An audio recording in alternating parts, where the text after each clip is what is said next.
Man, spring has sprung in Middle Tennessee. It is absolutely gorgeous out there. It's about 80 degrees just before dusk, and literally the instant I'm done finishing this, I'm heading back to the house. I'm going to jump on one of my motorcycles, and no, I'm going to jump on all of my motorcycles. Everything's going for a ride tonight. It's beautiful. Tomorrow we get storms. We were supposed to run Slaghammer tomorrow night. NG, last year we got rained out like 9 or 10 weekends in a row. So hopefully that doesn't happen this year. But we're starting off with a rain out. But I figured let me just give you guys a quick overview or rundown on all of our various projects, everything that's going on, and Project Mission Improbable. So where we last left off with this, we found that we had a toasted computer. So we opened it up, we found 2 bad capacitors in it, and passed it off to Dr. Art. So Dr. Art, upon closer inspection, found that one of the printed circuits in there is also bad, and it's like this little tiny micro thing that he says not worth getting involved as far as fixing that goes.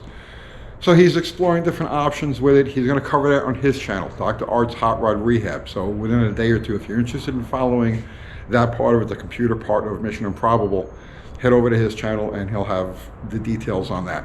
So I'm just waiting for him to get back to me, and then I can get this thing running. There's so many things I want to do to it, but I'm not going to touch it until the whole idea is to create a baseline with the vehicle exactly the way I picked it up. So I'm not going to touch it until we get the computer and we get it running. The windshield, man, you know, the cost discrepancy on windshields is off the chain.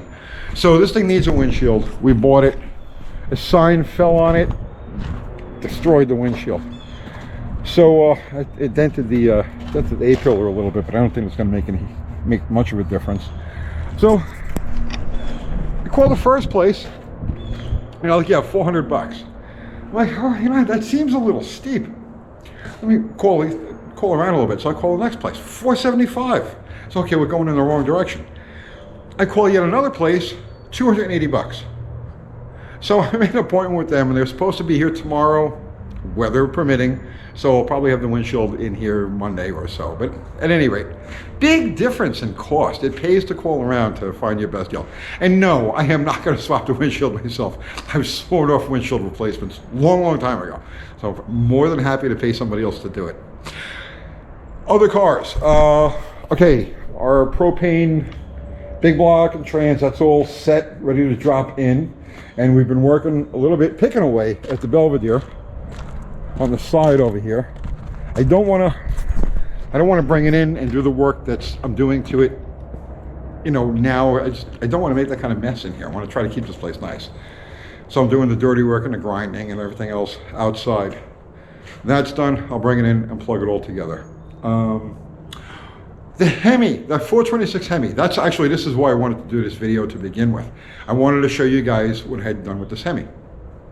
I know I said that I wasn't going to touch it for a while yet, but the other morning I got a bug up my butt, and I says, you know what, let me just play around with this thing for a little bit and see what I can do.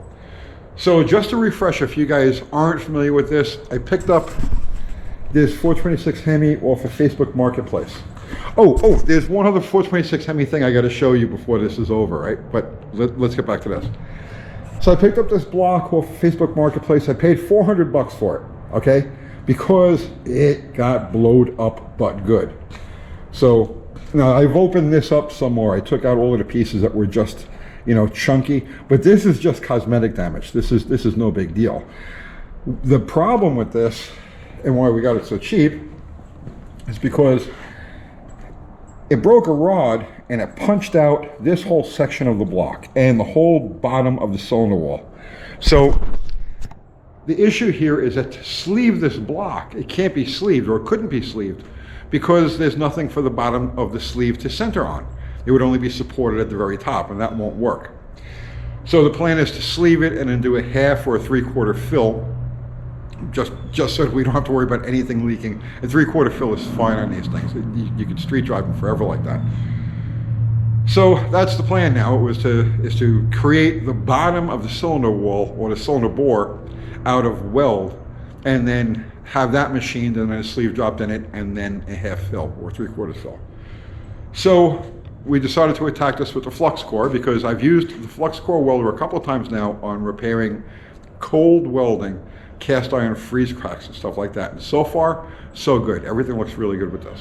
And I've played around with it a lot. You know, I've played with welding pieces of cast iron together and trying to break them apart with a hammer and all of that. And I'm getting excellent penetration. I'm getting a really, really good weld. So I says, well, you know, let's try this thing. Let's just build the whole thing up out of weld and see what happens. So I started doing that. So now this section right here that I'm pointing at, this was literally missing. Like there was nothing here. I said that I broke out the chunks that were just loose. So that was one of the chunks that was loose. As soon as I hit it, this fell out and I had this gaping hole right here. And then this piece, you could still see that it's got the curvature of the bottom of the bore. This was cracked and pushed out. So what I did was I hammered on a block and I got it back into this basic shape. So then what I did was I filled this bead after bead after bead after bead, and I filled it, and this is where we're at with this right now. So the next step with this is to lay another, build this up a little more and carry it all the way around this way. So this way I've got a little bit extra, a little bit of overhang, and then I can clean that up with a grinder, get it kind of basically where it's got to be, and then the machine shop can bore through it and then fit a sleeve in. And like I says, the bottom of this, it's going to have a bottom fill, so I'm not worried about porosity or missing a little piece here or there. The idea is to just give it a structural anchor to the bottom of the sleeve, and so far it's looking really good. You can see down in here, let me get my hand out right here. And I've been doing the same thing here. I've been laying bead after bead after bead. And what I'm going to do now is grind this to get it to where it's like basically kind of round along with the rest of the cylinder bore. And then start laying more beads. I'm not going to just keep relentlessly laying bead after bead because I know I'm going to lose the shape if I don't shape it as I go along. So that's what we're going to do next is grind all of this down, get it back to the shape of the cylinder bore, and then keep laying beads until finally we join it up to here. It's a lot of welding. It's a lot of welding. It's not something I'm going to finish like right away. So again, I told you when I started working on this, it's like, don't expect this to be done in a day. I'm going to pick at it as I feel, you know, when I feel the urge. But it's coming along. It's making progress. I'm encouraged. I think it's going to work out okay. So that's that. Oh, I wanted to show you Hemi thing, right? Hang on, let me get this, put it up on a shelf. Marketplace, right? So I go on Marketplace and I see somebody advertise a dual point distributor for 440. And this is the picture that I see. It's laying just like that. Okay? So I'm like, that's not a 440 dual point distributor. That's a race Hemi dual point distributor. There's no vacuum advanced canister.